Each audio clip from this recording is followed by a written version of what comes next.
Jumpa kembali dalam program Inspirasi Maranatha, program yang lahir dari kajian, penelitian para dosen Universitas Kristen Maranatha.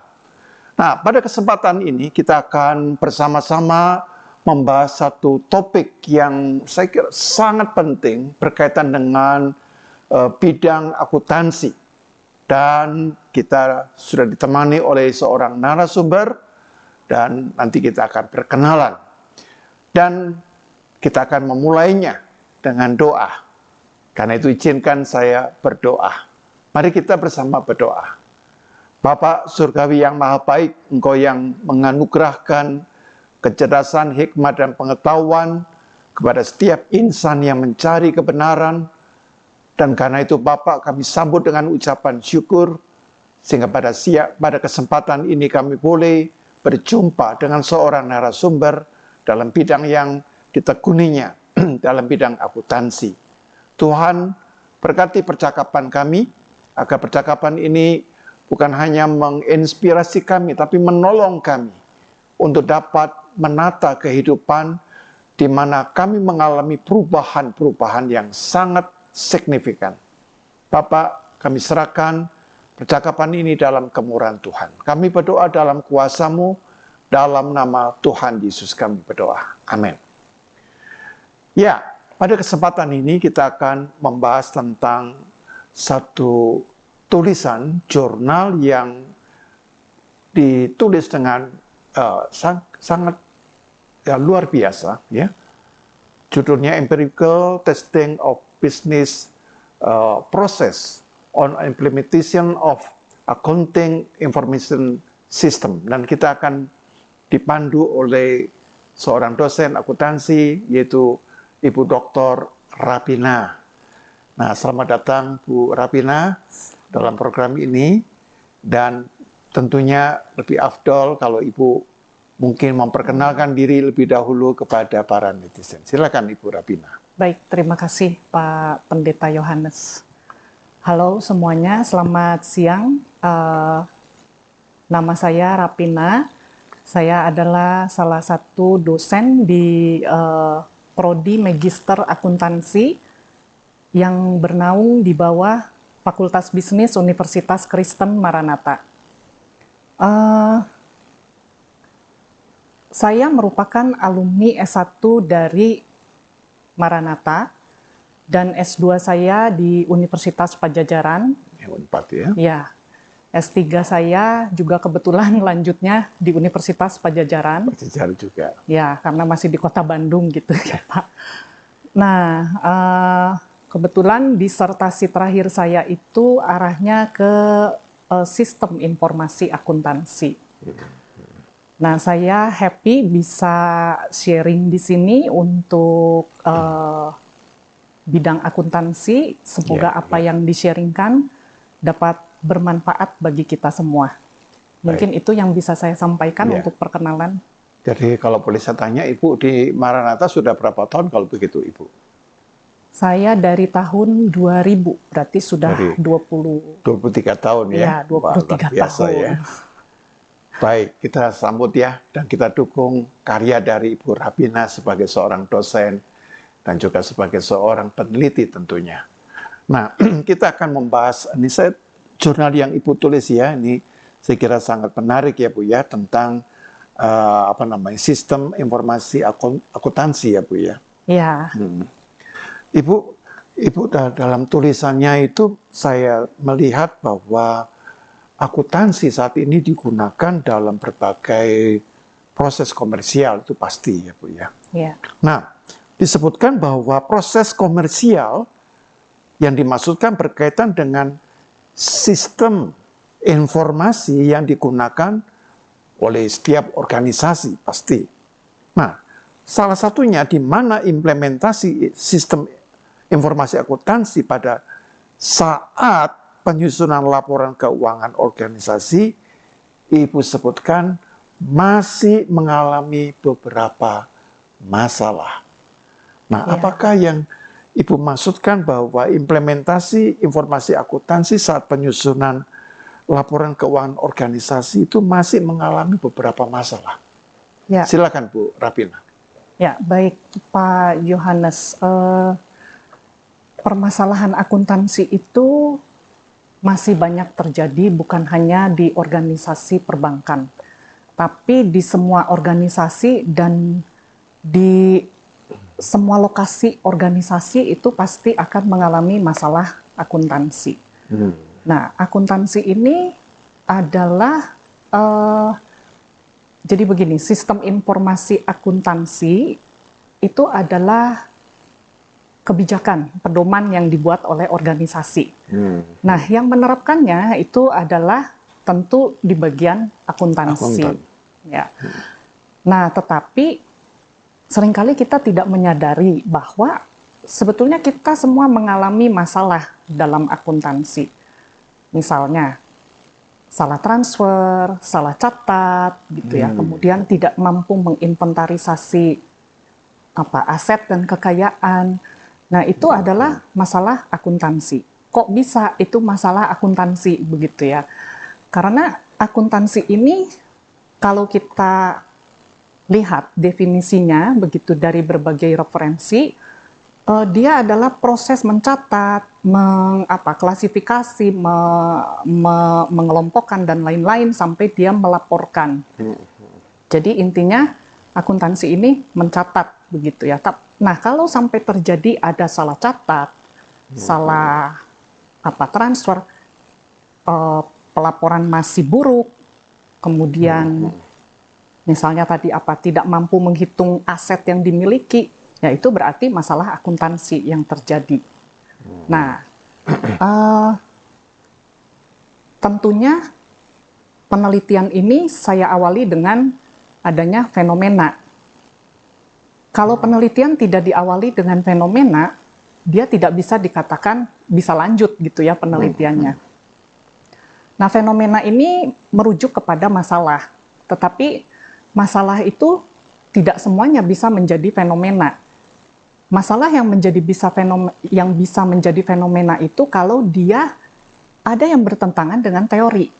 Jadi kok suatu organisasi punya bagian akuntansi tentunya gitu, tapi kok masih ada masalah gitu kan, kok masih terjadi kecurangan misalnya gitu kan, salah transfer dan lain-lain. Nah, di sini kita lihat masalah yang saya angkat itu secara spesifik adalah masalah dalam implementasi sistem informasi akuntansi yang keberlakuannya terjadi general gitu ya di mana-mana. Karena berdasarkan buku yang saya baca, karangan Erwin Schutz dan Chikyo Hayashi, begitu, itu mengatakan bahwa fenomena memang harus spesifik dan general, gitu. Spesifik dan general bagaimana? Ada Ya, dua hal yang seperti agak sulit dipadukan ya. Ya. Jadi kalau berdasarkan apa yang saya tangkap, begitu spesifik itu berarti masalahnya harus spesifik di mana? Jelas, gitu ya. Di bidang akuntansi gitu kan. Yang dalam hal ini saya mengangkatnya jadi sistem informasi akuntansi. Sebetulnya bukan sistem informasi akuntansi, ada kata kunci dari variabel yang saya teliti adalah kualitas. Kualitas ini mengarah kepada implementasi dari sistem informasi akuntansi. Nah, yang mengimplementasikannya tentu adalah orang di bagian akuntansi. Nah, jadi itu harus berlaku di mana-mana. Jadi saya bukan meneliti lokasi gitu kan, karena yang saya teliti adalah bidang ilmu akuntansi.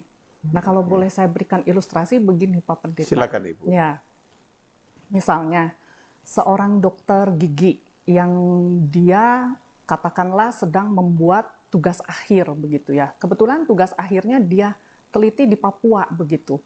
Dia meneliti gigi orang-orang yang ada di Papua. Nah, tapi yang dia kuasai itu bukan lokasi atau Papuanya, tapi giginya gitu kan, bidang kesehatan gigi gitu ya. Nah, pada saat dia lulus, tentunya ketika dia kedatangan pasien orang Sunda, orang Jawa, orang Batak, orang Ternate, tentu dia harus menguasai gitu kan. Tidak mungkin kan kalau misalnya dia kedatangan pasien, seorang ibu misalnya ditanya terlebih dahulu sama dokternya, Ibu sakit apa gitu kan? Oh, gigi saya linu-linu. Kemudian ibu orang mana? Orang Sunda. Oh maaf, saya tidak bisa memeriksa gigi ibu. Karena saya menelitinya di Papua. Karena saya dulu menelitinya di Papua, kan tidak mungkin tidak seperti mungkin. itu.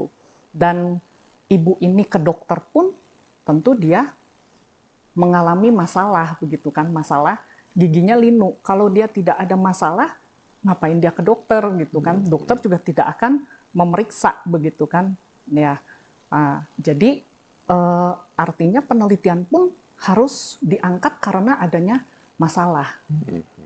Nah, masalah yang saya angkat ini yaitu spesifiknya ke implementasi dari sistem informasi akuntansi dan tentu keberlakuannya terjadi di mana-mana sebetulnya. Bukan hanya di perbankan, tapi di organisasi apapun pasti akan terjadi. Karena kalau kita lihat berita yang kebetulan saya angkat di artikel saya itu tentang salah transfer gitu kan ya. Dan itu terjadinya di perbankan sebanyak 32,5 miliar rupiah gitu kan ya. Nah, tapi apakah itu hanya terjadi di perbankan? Tidak gitu kan. Kalau kita lihat pernyataan-pernyataan pakar gitu ya yang dimuat di dalam media-media sosial atau surat-surat kabar gitu, ada banyak gitu, bukan hanya organisasi perbankan. Misalnya saya pernah membaca juga dari salah satu surat kabar Kompas ya kalau nggak salah, judulnya saja itu sudah mengindikasikan adanya masalah akuntansi, yaitu tentang organisasi Bukalapak. Dia itu salah mencatat akuisisi 14,3 M menjadi 14,3 triliun gitu ya. Nah, jadi yang seperti itu tuh bukan hanya terjadi di perbankan gitu ya, tapi di organisasi lain di luar perbankan pun itu terjadi gitu, Pak. Ya.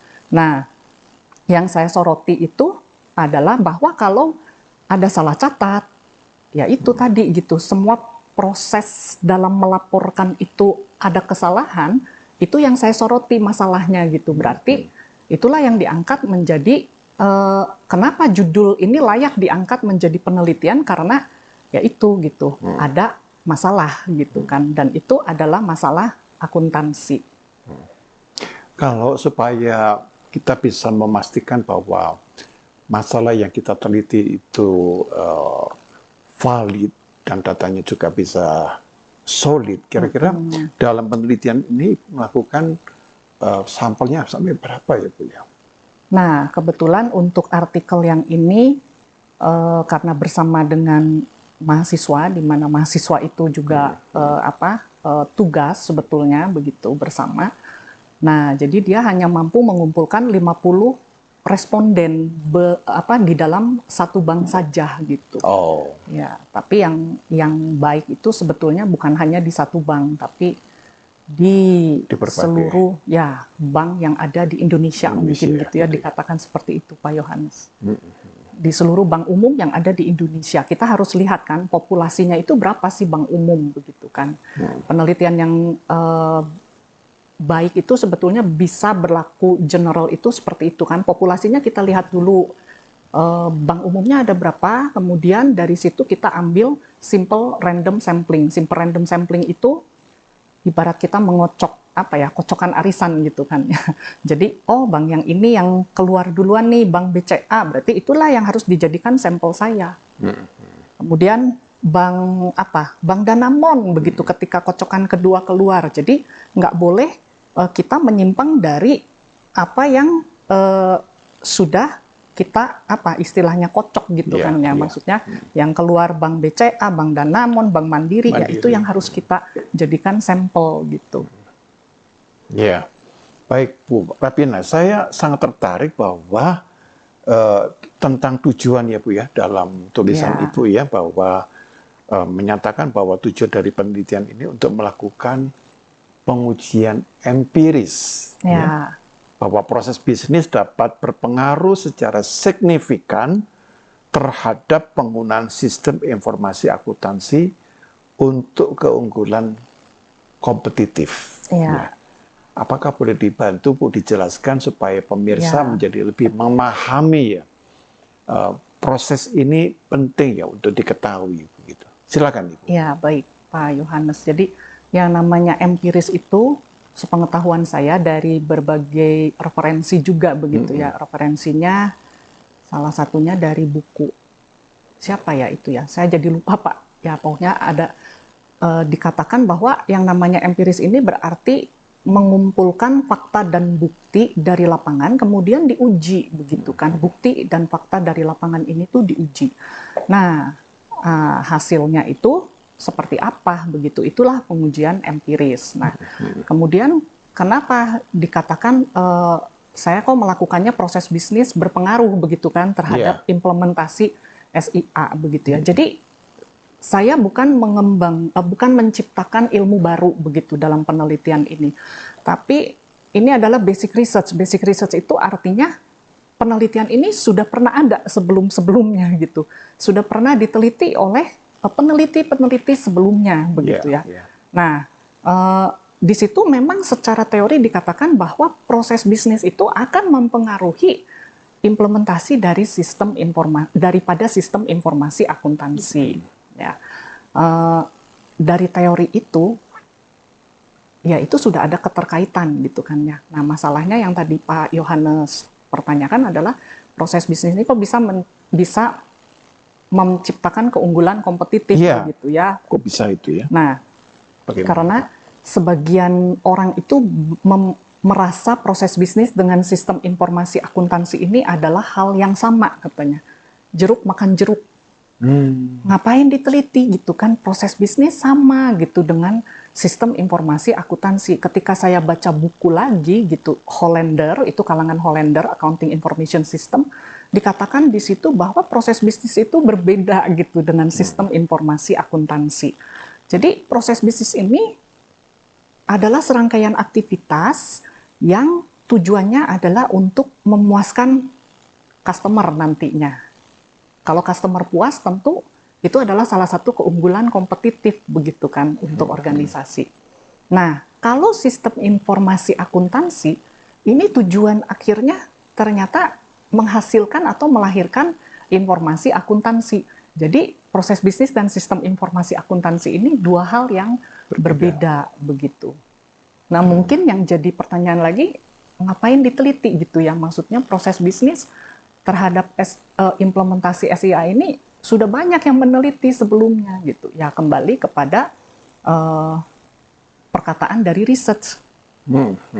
Research itu berasal dari dua suku kata. Ini pun saya membaca buku juga Pak dari Avdes gitu ya. Jadi bukan ini berdasarkan perasaan saya enggak gitu. Jadi re dan search gitu. Re itu berarti kembali. Search itu mencari. Jadi mencari kembali apa yang pernah diteliti, itulah research gitu katanya Pak. Jadi ya apakah penelitian ini sudah memenuhi karakteristik penelitian ilmiah? Ya salah satunya itu. Iya. Karena salah satu karakteristik penelitian ilmiah itu harus bisa direplika begitu kan.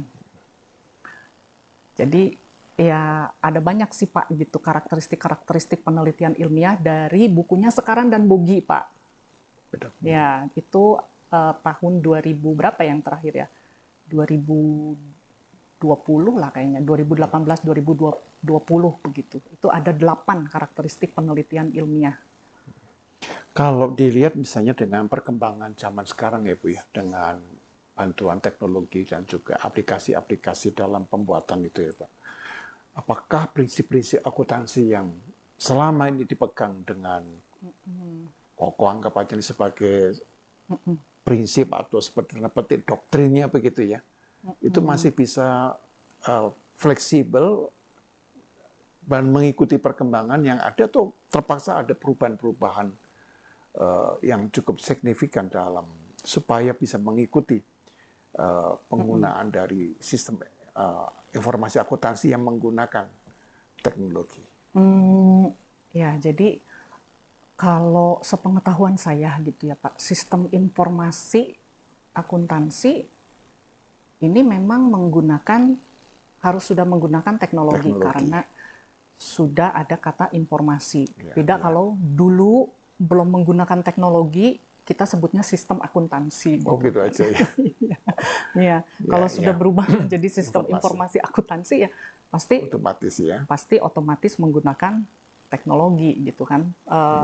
Cuman teknologi ini sebetulnya bukan bagian bidang akuntansi ya Pak, sepengetahuan saya gitu kan. Karena teknologi ini kan arahnya nanti jadi ke komputer gitu ya. Sementara orang akuntansi kan belajarnya bukan belajar komputer gitu ya. Memang kita harus tahu gitu ya, tapi kita tidak menguasai secara mendalam programmer sampai ke komputer sampai apa, nanti bidang ilmunya jadi beda gitu kan ya Pak. Kalau yang akuntansi ini ya mencatat sampai melaporkan gitu. Ya, jadi apa ya, akuntansi ini ya proses atau aktivitas manusia sebetulnya gitu.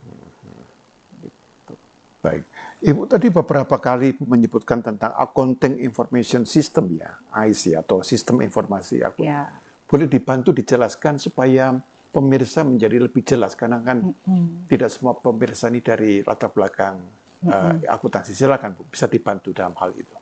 Ya, jadi kalau kebetulan saya sedang bertugas sharing nih Pak di kelas gitu ya, saya membuka materi tentang Accounting Information System, itu saya sering bertanya terlebih dahulu kepada mahasiswa begitu ya.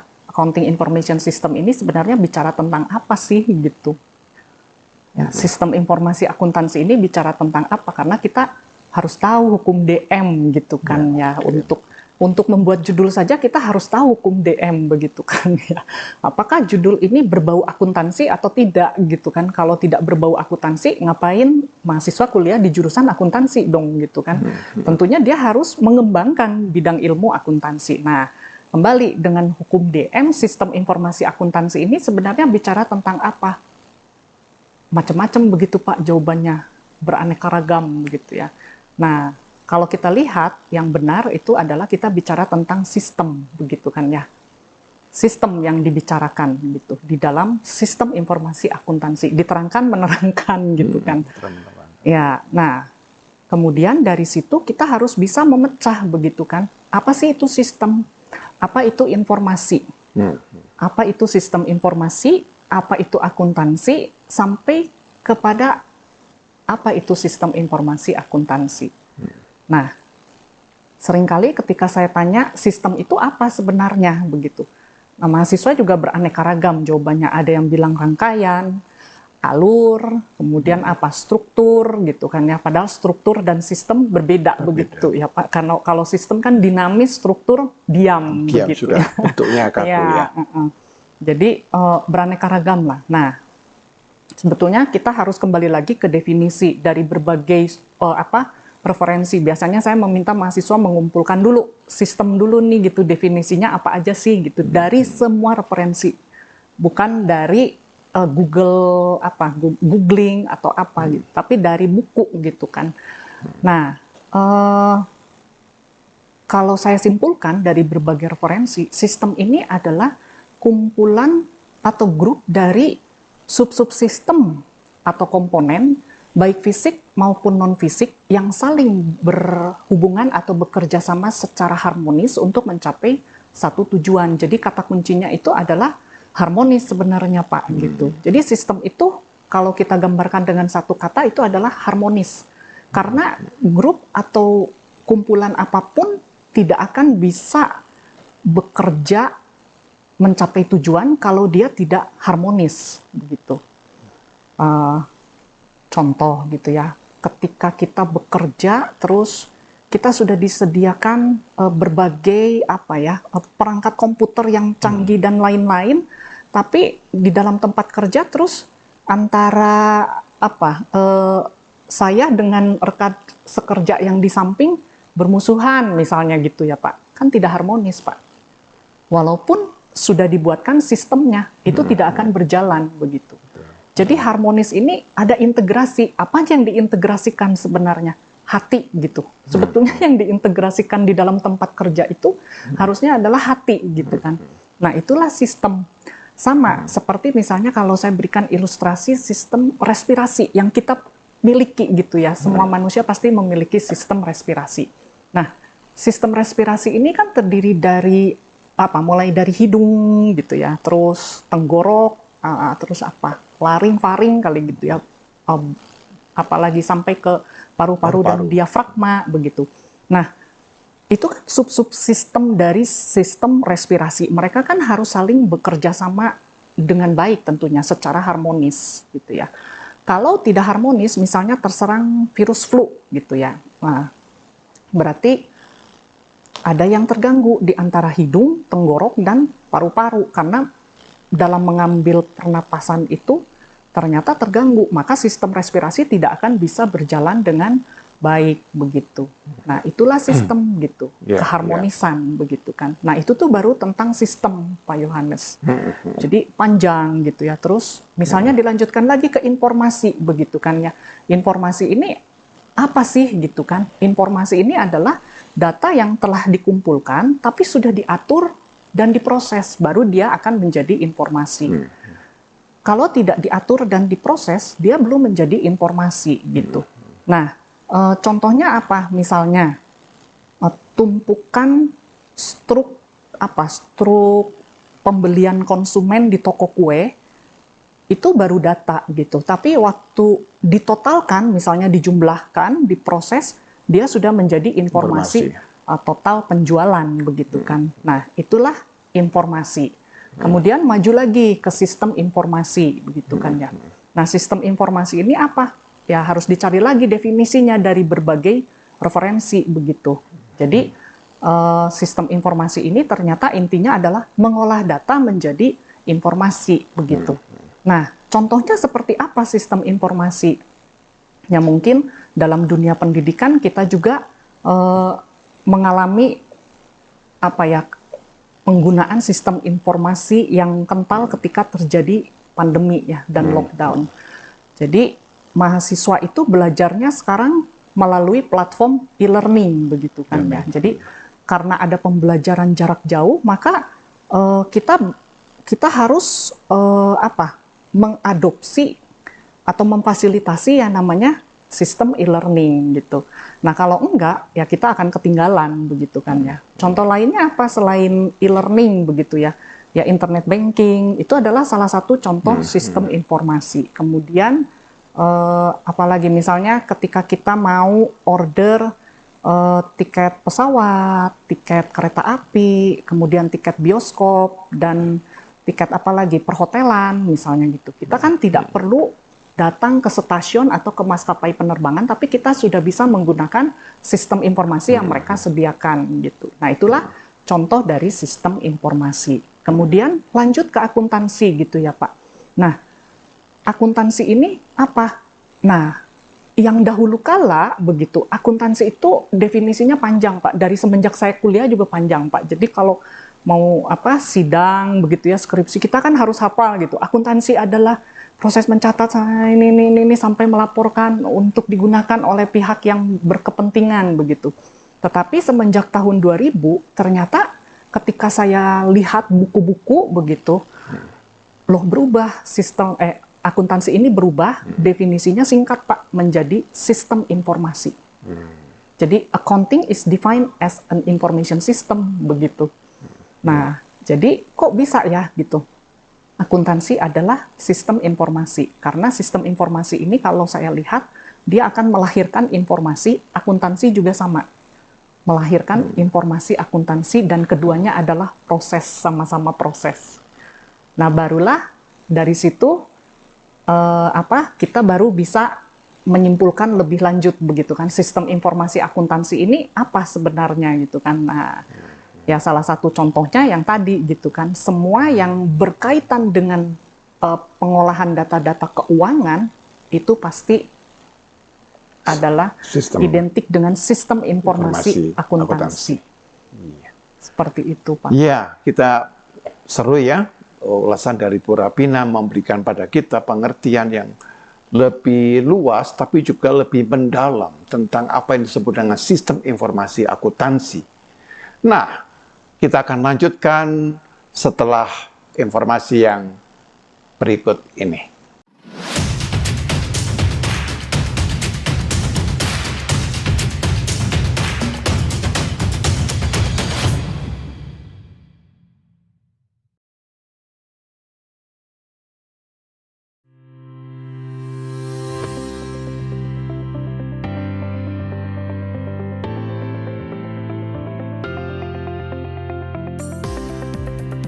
Faculty of Business will provide an extraordinary learning experience supported by highly competent and qualified lecturers. Today, business is evolving rapidly. Therefore, an innovative way of doing business is needed. Individuals with problem-solving skills, including analytical and creative thinking, is essential to face a range of challenges of growing a future business. Our business faculty offers a unique way to educating and developing a future leaders who can add Christian values to their society. Equipped with advanced facilities that support you in the application of business knowledge. The flipped learning process is implemented by combining on-site and online learning to support effective learning methods.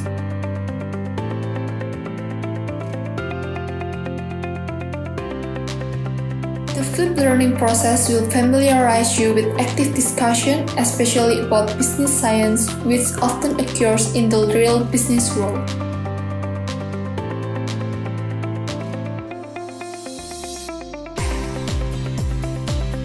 The Faculty of Business has outstanding alumni all around Indonesia and the world.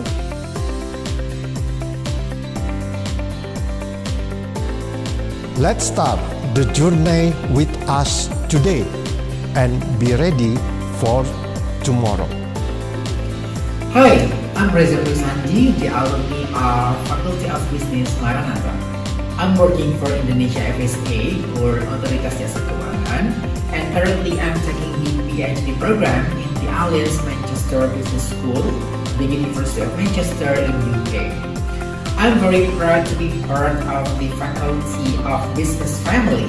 The school has an excellent learning system, good reputation, a bunch of facilities to support learning activities, and of course a high quality lecturer. The program also have an updated curriculum that appropriates for our professional needs and also career development. So overall, the knowledge that I got from the school is beneficial to support my professional career and also my academic path. And I believe that the Faculty of Business Maranatha will always produce a high quality graduates every year. Thank you.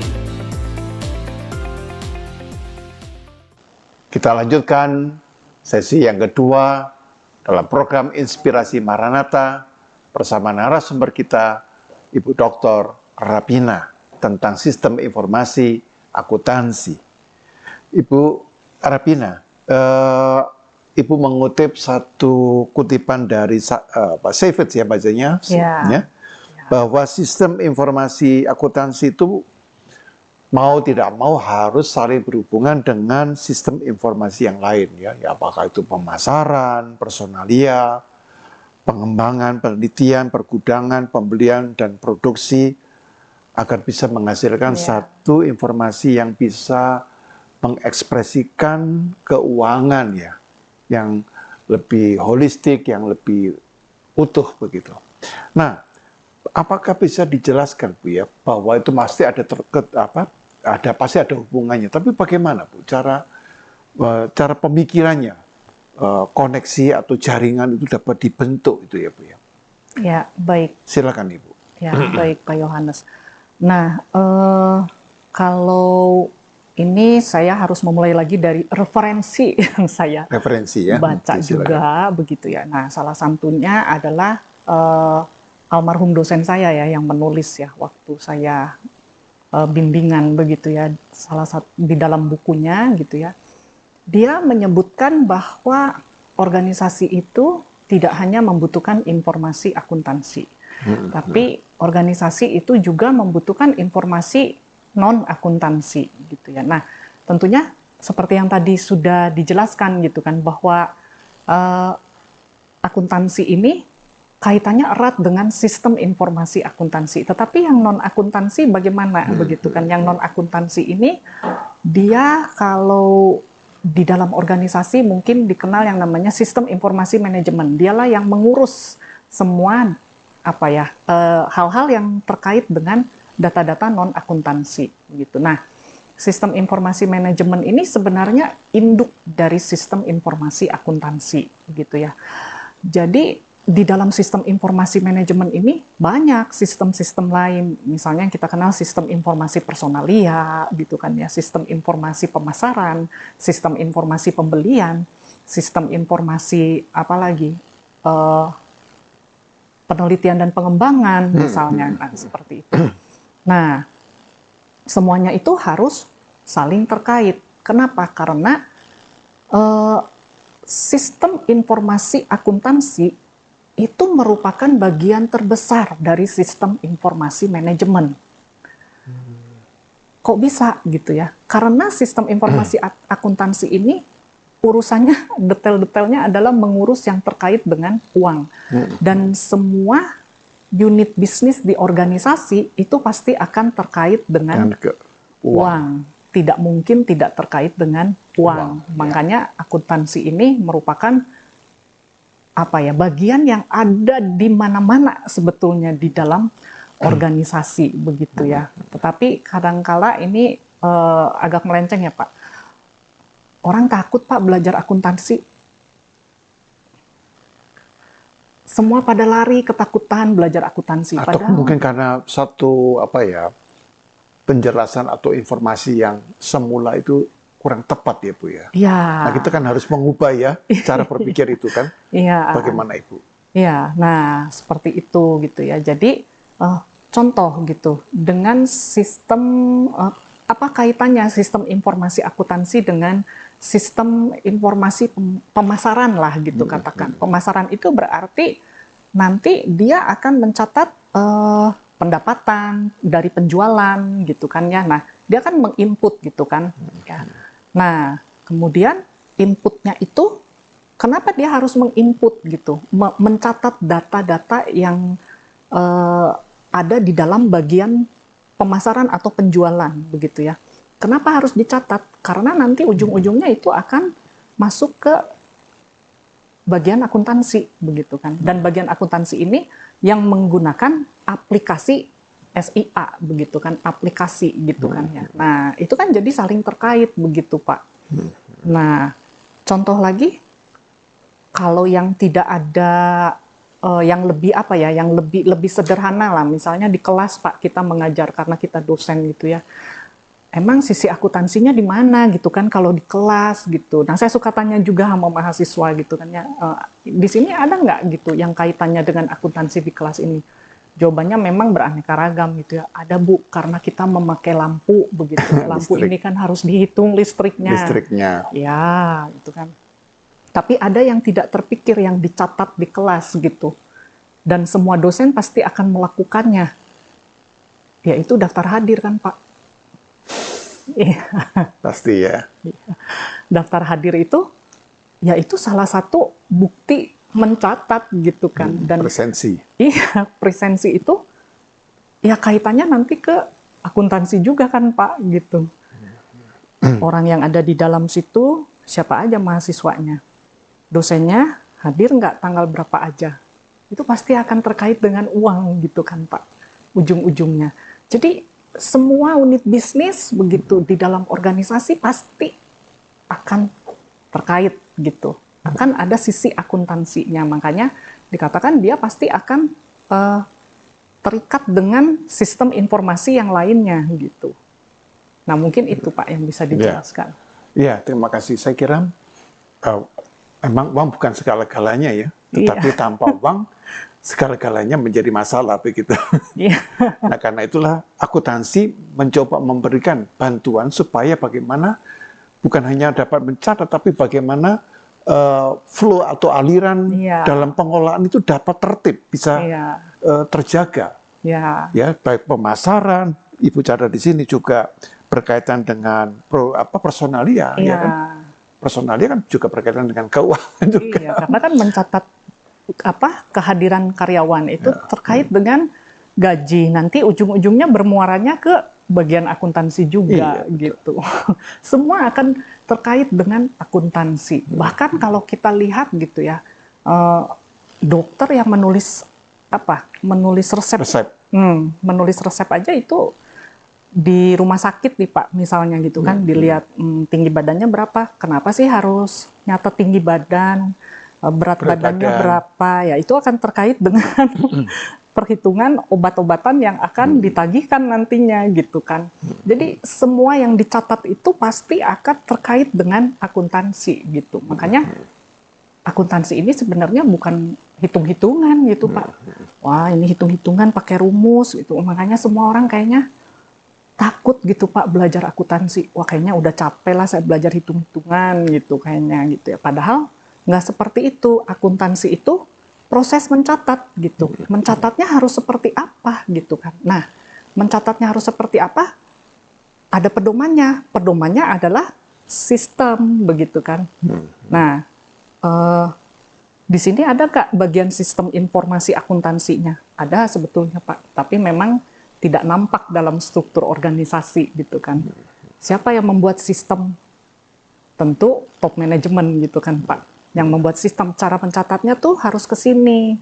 Saya mau nyatatnya tuh begini. Yang mengimplementasikannya adalah bagian akuntansi atau keuangan. Seperti itu. Jadi sebetulnya itu adalah perilaku manusia dalam mencatat begitu. Akuntansi itu seperti itu gitu Pak. Ya. Saya baru menyadari bahwa dalam bahasa Yunani itu ada satu kata yang kata ekonomi ya. Oikos nomos. Itu bahasa Yunani. Oikos itu sebenarnya rumah, nomos ini peraturan. Jadi dalam peraturan ini bagaimana menata atau mengelola apa yang terjadi di dalam rumah ini. Begitu. Rumah ini bisa organisasi, bisa perusahaan, bisa universitas, bisa juga mungkin rumah tangga. Rumah tangga pun juga butuh akuntansi kan juga begitu ya Bu. Kadang-kadang orang tidak menyadari kan. Bahkan seringkali satu kehidupan rumah tangga atau keluarga itu bisa berantakan karena sistem akuntansinya tidak berjalan dengan baik. Ya kan? Suaminya misalnya, saya pernah jumpa itu seorang direktur, tapi bisa jatuh miskin. Saya bisa heran tuh, bagaimana hal bisa terjadi? Padahal direktur gitu ya Pak? Direktur. Nah direkturnya ya menurut saya ya yang terpandang satu direktur di satu kok begitu. Tapi pada ujungnya itu bisa keluarga ini kehilangan segala-galanya. Saya tidak bisa mengerti itu bagaimana, apa yang terjadi. Tapi itu yang menjadi pertanyaan saya. Tapi mendengar penjelasan Bu Rapina, saya mengatakan ini pasti ada sistem akuntansi yang salah dalam mengelola uang yang besar, tetapi kok bisa sampai fail ya, sampai dia gagal dan akhirnya membawa dampak terusirlah dari rumah itu dan pasti kehilangan pekerjaan juga. Nggak tahu itu apa sebabnya, saya kurang tahu. Nah itu kadang-kadang kita menyadari bahwa seakan-akan akuntansi itu hanya institusi. Keluarga rumah tangga itu juga sangat membutuhkan itu ya Bu. Intinya kan tadi itu Pak. Ya, akuntansi didefinisikan sebagai sistem informasi. Sistem informasi ini bicara tentang apa? Sistem, kembali lagi sistem itu harus ada keharmonisan gitu. Keharmonisan. Iya. Keharmonisan itu dimulai dari mana? Dari hati sebetulnya. Akuntansi itu akan bisa diimplementasikan dengan baik ya dari hati gitu kan Pak. Hati antara karyawan yang satu dengan karyawan yang lain, atau anggota organisasi yang satu dengan anggota organisasi lain. Iya Ibu, nah, saya melihat bahwa dalam tulisan Ibu menyebutkan peran manajer keuangan yang bertanggung jawab mengelola sumber daya keuangan organisasi itu membutuhkan ya pasti ya Bu ya, tetapi kira-kira bisa dijelaskan lebih konkret lagi Bu ya, peran manajer keuangan dalam hal sistem informasi akuntansi ini Bu ya. Sejauh ini kira-kira hanya sifatnya dia memberikan perintah, memeriksa, atau ada hal-hal yang lebih luas daripada yang Ibu maksudkan dengan peran itu ya. Silakan Ibu. Ya, jadi Eh, Sebetulnya harus bisa dibedakan juga ya Pak. Kalau manajemen itu identik dengan manajer itu identik dengan manajemen ya. Manajemen ini sebenarnya dia adalah yang mengonsumsi informasi ya. Manajemen ini fungsinya adalah dari planning sampai controlling begitu kan ya.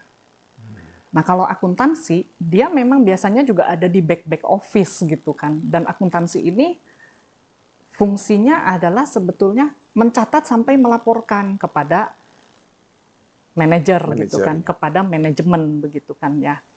Nah, jadi manajemen ini harus mengendalikan begitu kan apa yang terjadi begitu, sebetulnya dia harus memantau begitu karena dia yang sebagai produksi bukan produksi, dia adalah yang memakai informasi, yang memproduksinya adalah bagian akuntansi. Nah, kebetulan ketika saya sempat juga meneliti tentang responden dari perbankan ini begitu ya Pak. Saya sempat wawancara begitu dengan beberapa responden. Nah, ternyata peran manajer itu yang saya tangkap, dia itu harus bisa pengalaman dia itu harus bisa diprogram begitu ya sebetulnya di dalam sistem informasi yang digunakan, aplikasi dari sistem informasi yang digunakan oleh bagian akuntansi. Nah, contohnya misalnya sering terjadi begini Pak, yang kalau di perbankan itu ada bagian loan dan bagian kartu kredit ya, kalau nggak salah begitu ya Pak. Nah, bagian loan dengan kartu kredit ini tidak terintegrasi Pak. Jadi kalau ada orang datang ke bagian loan gitu ya, dia sudah punya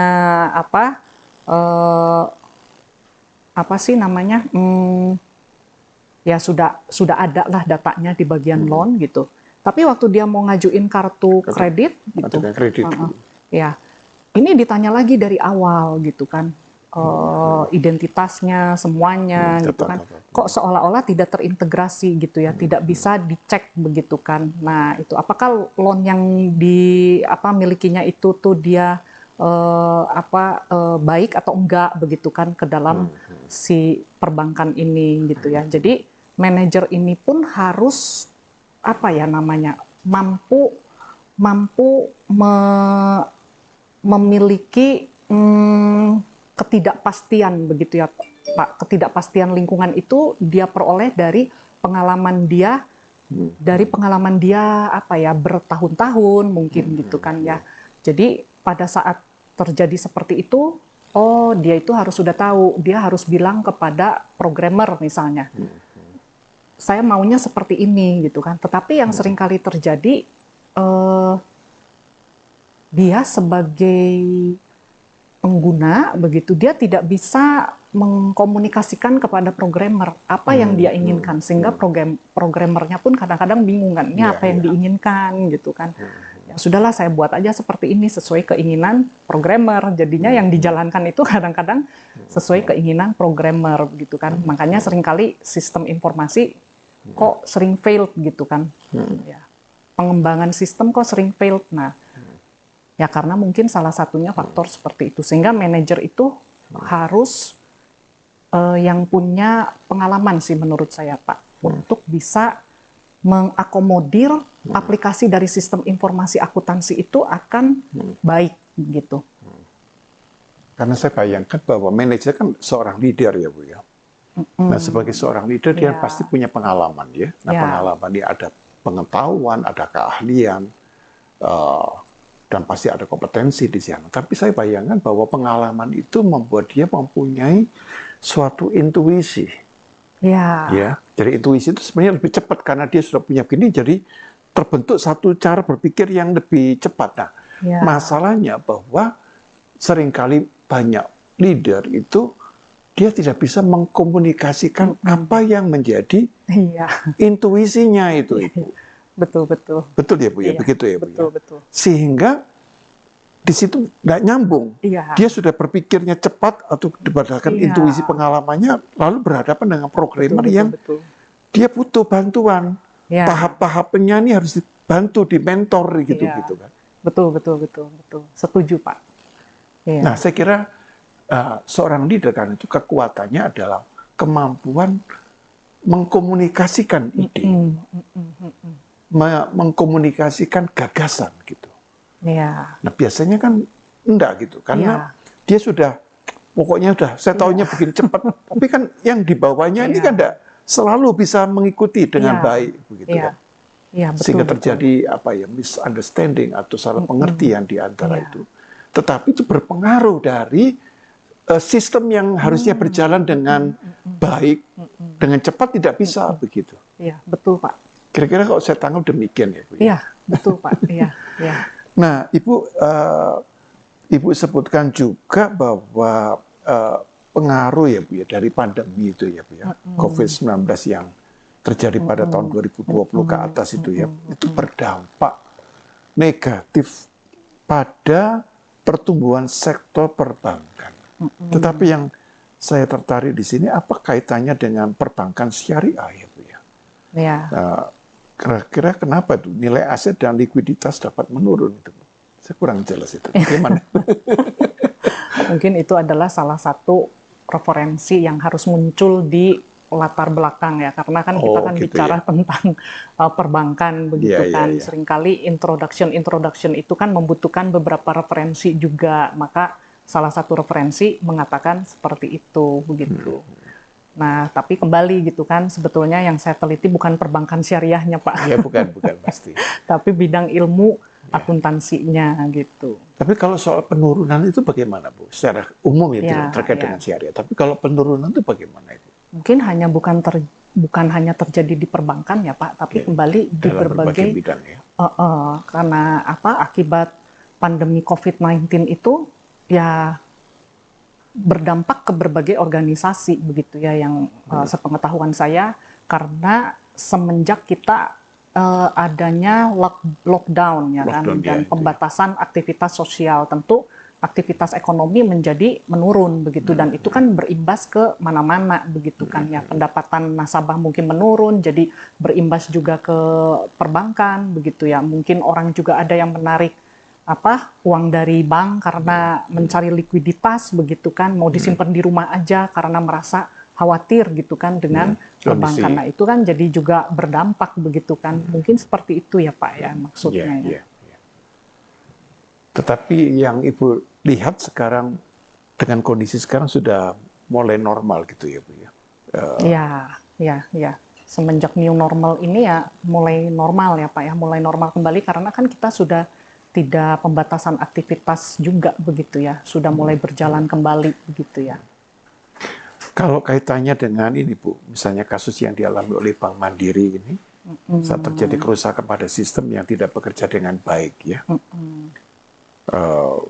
Dan saya lihat bukan hanya Bank Mandiri ya Bu ya, sekarang juga beberapa bank alami gitu ya.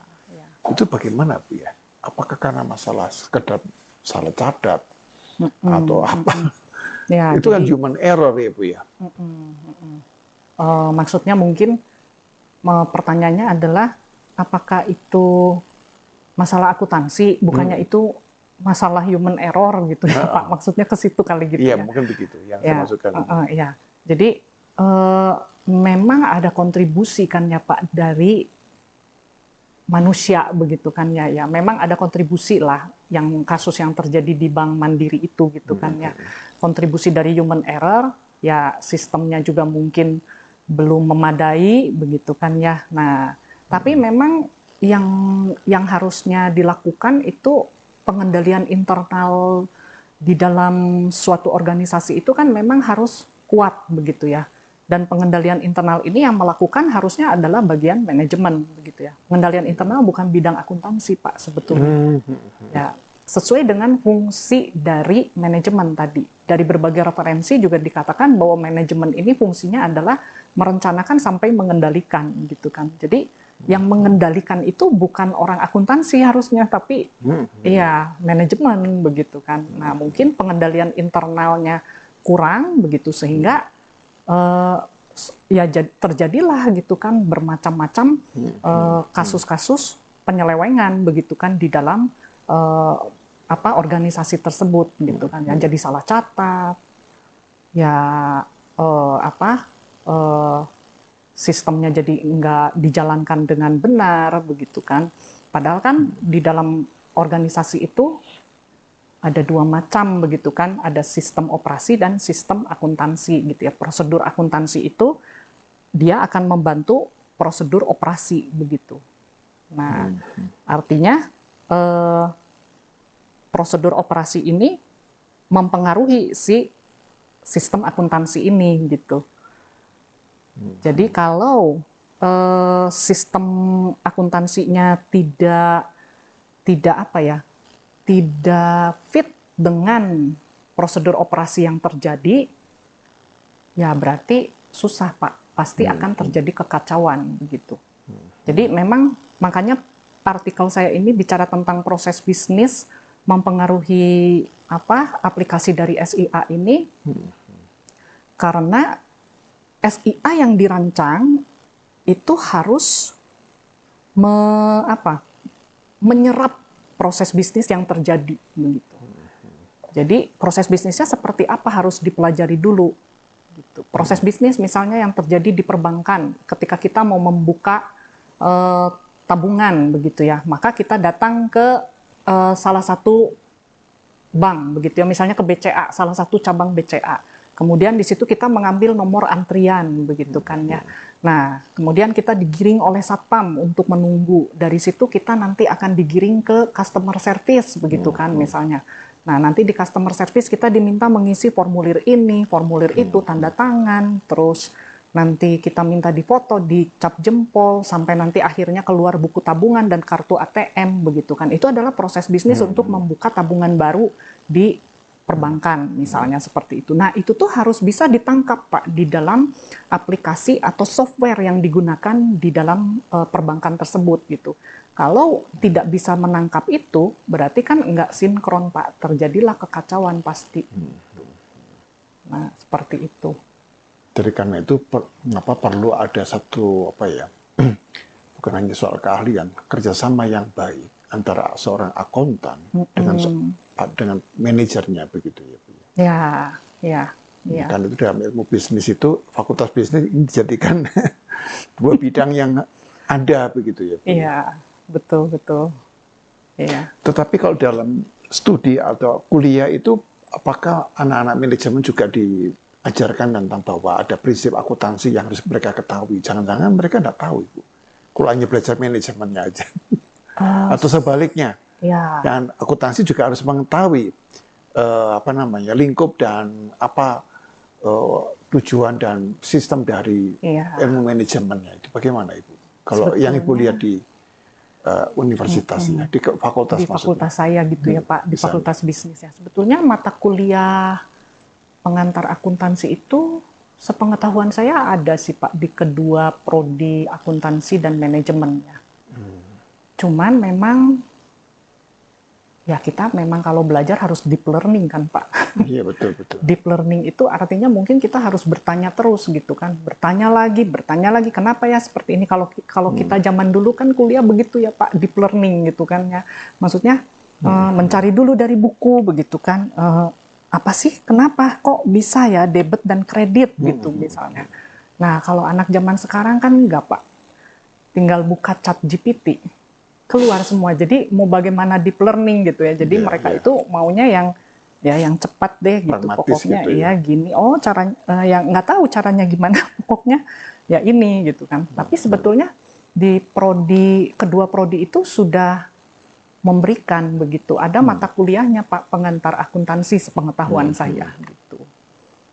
Ya, terlepas bahwa kita saat dibantu oleh teknologi seperti ChatGPT ataupun juga aplikasi-aplikasi yang tersedia, saya kira yang tidak bisa ditawar, yang diberikan oleh mereka adalah kemampuan kita dalam membaca dan menganalisis kasus, lalu kita bisa memprediksi ataupun mulai memikirkan bahwa itu alat itu membantu, ya boleh, tapi kan tidak boleh semata-mata itu ya. Kita mengandalkan seakan-akan keputusan kita kepada teknologi yang semacam ini begitu. Bagi saya mereka hanya alat bantu.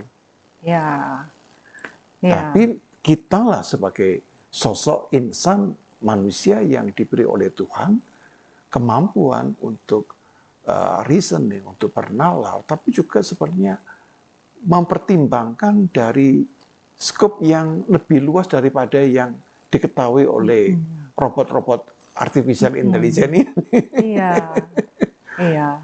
Dan mungkin bukan hanya mahasiswa ya Pak, kadang dosen, ya saya lah misalnya Pak, saya juga kadang-kadang kalau ada yang ini, ya saya cari gitu kan dengan ChatGPT, tapi habis itu ya terpikir juga, ya ini kok jadi nggak deep learning ya gitu. Cara pembelajarannya sekarang jadi begini ya gitu, nggak deep learning gitu kan. Sebelum muncul itu kan kita ya jauh lah sebelum itu waktu saya kuliah juga, ya kita kan mencari tahu kenapa ya begini gitu kan. Oh jawabannya ke sini, dari jawaban itu ternyata kenapa jawabannya seperti ini gitu kan. Oh ternyata seperti ini gitu kan, ketemu lagi nanti gitu kan. Nah beda sih Pak zamannya. Ya. Bagi saya itu ada satu prinsip bahwa kalau kita yang pakai ChatGPT itu hanya mencari data dan informasi. Tapi kan kita ini akademisi mencari kebenaran. Ya. Jadi lebih daripada sekedar data dan informasi gitu. Iya setuju Pak. Ya, Iya. kita mencari truths ya gitu. Betul. Ya, terus dalam bidang itu maksud saya. Ya. Ya, maksudnya dalam bidang akuntansi ya truths-nya itu, dalam bidang manajemen itu, nanti dalam bidang hukum beda lagi truths-nya. Dalam bidang psikologi dia beda lagi. Tapi ada truths-nya itu. Betul. Gitu. Ya ada truths-nya betul. Nah, Ibu, kita sudah masuk pada sesi yang kedua dan ini saya kira sudah sangat memperkaya para pemirsa, para netizen yang ada. Dan kita akan lanjutkan pada segmen yang ketiga setelah informasi yang satu ini.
Kita jumpa kembali dalam segmen yang ketiga program Inspirasi Maranatha dengan narasumber kita, Ibu Dr. Rapina. Nah, Ibu Rapina, saya pikir bahwa ya human error itu sangat sulit dihindari ya Bu ya. Tetapi sistem kita kan sebenarnya harusnya makin kuat gitu ya. Jadi kesalahan human error itu jangan sampai menjadi satu alasan gitu ya. Apalagi misalnya kalau saya lihat dalam kasus ini ya, Ibu menyebutkan ada temuan misalnya peristiwa kasus Bank Rakyat Indonesia itu pernah menyebabkan ada uang 32,5 miliar ya bisa masuk rekening tabungan valuta asing ya, dan itu baru diketahui 11 bulan kemudian. Ya ini contohnya, ini bukan soal banknya ya, tetapi saya bayangkan bahwa dalam organisasi seringkali terjadi begitu. Temuannya baru kemudian begitu kan. Nah harusnya kan sistem kita bisa sedikit mengawal. Bagaimana Bu Rapina soal ini? Ya, jadi memang kembali lagi bahwa pengendalian internal itu merupakan hal yang penting yang harus dilakukan, begitu kan, harus ada rekonsiliasi pencatatan juga begitu ya. Nah, kalau sudah dibantu dengan sistem, memang kebanyakan sistem informasi itu belum terintegrasi gitu kan, antara satu bagian dengan bagian lain itu belum terintegrasi, dan itu memang jadi masalah juga gitu ya. Itu adalah masalah yang saya angkat juga sebetulnya gitu kan. Kenapa? Karena dimensi dari sistem informasi yang saya gunakan itu ya salah satunya adalah integrasi, kemudian fleksibilitas, accessibility begitu ya. Nah, salah satunya itu yang diangkat adalah integrasi. Integrasi ini selalu menjadi masalah di berbagai organisasi gitu ya. Sulit mengintegrasikan begitu. Kenapa? Kembali yang seperti tadi mungkin Pak Johannes bilang juga bahwa manajer itu kadang-kadang pintar tetapi sulit mengkomunikasikan gitu kan kepada programmer misalnya kan, untuk mengintegrasikan sistem informasi itu dia sendiri tuh komunikasinya enggak memadai begitu kan. Jadi yang ditangkap mungkin berbeda begitu. Nah, mungkin kesalahan-kesalahan itulah yang akhirnya terjadi begitu ya. Ada human error, ya memang pengendalian internal juga kurang gitu kan ya. Ya terakhirnya ujungnya adalah ya pencatatan pelaporannya itu belum memadai gitu. Itu mungkin Pak Yohanes. Ya, terima kasih Bu. Tapi saya menanggap bahwa dalam keseluruhan ini peran manajer ataupun juga akuntansi ini mereka ini adalah leader begitu ya. Jadi jiwa leadershipnya itu memang harus ditumbuhkan lebih kuat sehingga tadi pengawasan internal jalan, cara dia mengkomunikasikan juga tepat, tidak disalahpahami ya. Karena ini menyangkut dana yang kadang-kadang jumlahnya sangat besar, dan kalau itu terjadi kemudian akan merugikan masyarakat, tapi juga akan menyebabkan masyarakat kehilangan kepercayaan. Begitu. Nah, Ibu, saya sangat senang ya membaca jurnal yang Ibu tulis. Kalau saya tangkap itu di sana ada dua kesimpulan besar ya. Bahwa langkah pertama meningkatkan fungsionalitas aplikasi sistem informasi akuntansi sehingga bisa memberikan tampilan yang mudah dipelajari dan mudah digunakan. Sehingga tidak perlu butuh waktu yang lama untuk belajar dan akan menghambat ya produktivitas. Tapi juga langkah yang kedua, membuat aplikasi sistem informasi akuntansi yang lebih mudah beradaptasi dengan tuntutan perubahan untuk mengantisipasi kompleksitas persaingan dengan organisasi lain. Ibu bagaimana dengan dua simpulan ini? Ibu bisa membantu mengerucutkan sehingga pemirsa, netizen dalam hal ini menjadi lebih paham. Silakan Ibu. Baik Pak Yohanes, secara singkat mungkin ya, bahwa seringkali sistem yang dibangun itu, ya sistem informasi yang dibangun dalam artian kan software yang kita gunakan ya, itu tidak user friendly gitu ya. User friendly, ya. Usernya itu jadi merasa harus mempelajari lagi dan membutuhkan waktu lebih lama begitu ya. Mungkin ada di beberapa bagian yang diperbaiki, kok mereka bisa gitu ya. Ternyata yang diperbaiki itu beda sistemnya dengan yang saya gunakan gitu kan, yang ada beberapa bagian lain gunakan. Begitu juga yang sempat saya wawancara di perbankan tuh seperti itu. Di bagian input diperbaiki sistemnya, mereka mudah gitu mempelajari. Tapi begitu di bagian yang di belakang back office nih misalnya bagian yang menganalisis kredit, beda sistemnya Pak, jadi lebih berat begitu loh. Dan itu jadi menghabiskan waktu lebih lama untuk menyelesaikan pekerjaan karena dia harus mempelajari lagi gitu ya. Nah memang sistem itu, aplikasi sistem informasi itu harus dibuat user friendly begitu. Dan mungkin yang kedua itu kita harus fleksibel begitu ya.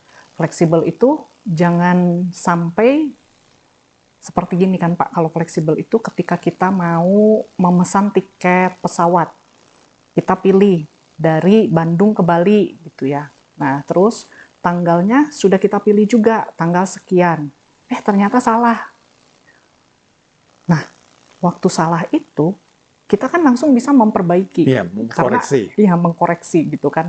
Itu artinya kan fleksibel, tapi kan ada juga tipe yang tidak fleksibel. Jadi kita harus telepon dulu bagian programmer gitu kan, telepon dulu bagian IT, yang akhirnya membuang waktu juga gitu kan. Waktu kita jadi banyak terbuang gitu. Sementara bagian lain yang membutuhkan hasil akhir kerja kita sedang menanti-nanti gitu. Nah, mungkin seperti itu ya. Ya, satu kajian yang menarik ya. Semoga pemirsa para sahabat Maranatha itu tidak lagi takut ya untuk belajar akuntansi. Bahkan jangan dibayangkan akuntansi itu hanya untuk perusahaan. Kehidupan keluarga, rumah tangga itu seringkali bisa berantakan karena kita juga tidak mempunyai jiwa akuntansi atau literasi akuntansinya rendah. Ya, sehingga tidak bisa mengolah keuangan begitu kan. Bahkan keuangan yang besar pun juga bisa membuat kita salah kelola ya. Tapi bukan berarti kalau uangnya sedikit tidak berarti tidak membutuhkan, tetap membutuhkan. Karena itu pengelolaan merupakan bagian dari tanggung jawab kita dalam kehidupan ini. Ya, pengelolaan juga merupakan bagian atau wujud dari iman kita kepada Tuhan. Nah, silakan dalam konteks ini Ibu Rapina berkenan menyampaikan closing statement. Baik, akuntansi pada dasarnya adalah proses mencatat sampai melaporkan. Jadi akuntansi ini identik dengan tukang catat. Ya, akuntansi itu adalah human activity. Jadi akuntansi itu bukan matematika karena akuntansi adalah ilmu terapan, sementara matematika adalah ilmu pasti. Jadi akuntansi akan dihidupkan oleh akuntan. Makanya akuntansi tidak bisa menerima uang komisi. Yang bisa menerima uang komisi adalah akuntan. Itulah bahwa akuntansi adalah human activity. Jadi tidak perlu takut dan resah untuk mempelajari akuntansi. Begitu Pak. Semoga dalam sesi yang mendatang Bu Rapina juga berkenan membagikan dalam bidang yang lain sehingga makin memperkaya para sahabat Maranatha. Ya, baik. Terima kasih. Terima kasih Bu Rapina. Ya, terima kasih. Dan para sahabat Maranatha, kita akan akhiri dengan terlebih dahulu berdoa. Bapak Surgawi, terima kasih Engkau telah memimpin percakapan kami dengan Ibu Dr. Rapina tentang sistem informasi akuntansi dalam berbagai aspek kehidupan. Biarkanlah Tuhan memberkati pelayanan, pengabdian, karya, dan juga penelitian yang dilakukan Ibu Rapina. Tuhan, kami serahkan setiap kami agar kami juga mampu mengelola setiap berkat Tuhan dengan benar. Karena itu ajarilah kepada kami roh hikmat yang membuat kami dengan teliti mengatur, mengelola, sehingga segala sesuatu boleh kami pertanggungjawabkan di hadapan Tuhan. Kami serahkan Bapa, hidup kami dalam kemurahan-Mu. Kami berdoa dalam kuasa-Mu, dalam nama Tuhan Yesus kami berdoa. Amin.